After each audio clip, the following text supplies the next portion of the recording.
geus di mana itunya ay? Udah gini gitu mah. Mak, ini mah. Woi. Mesti mana mah eta? Moal naon euy? Kurang teh tas nyokot ijazah budak kurang. Pan ijazah budak kurang teh ditahan di sekolah. Naon make ditahan, Mak? Pan urang mah teu mampu. Eueuh keur nebusna.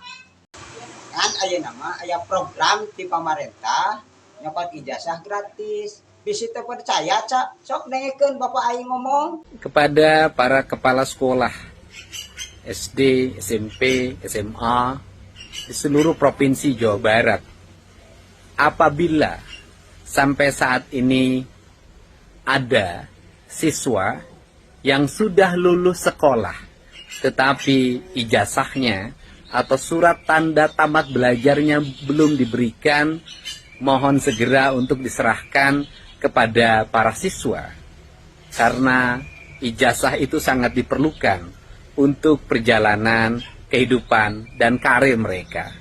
Diinformasikan buat warga Jawa Barat, khususnya ijazahnya yang masih ditahan di sekolah, tiasa dicana ke sekolahnya masing-masing. Kumagi atas aya program di kepemerintahan Jawa Barat, khususnya ti Bapak aing salerea Bang Deddy Mulyadi. Atur nuhun.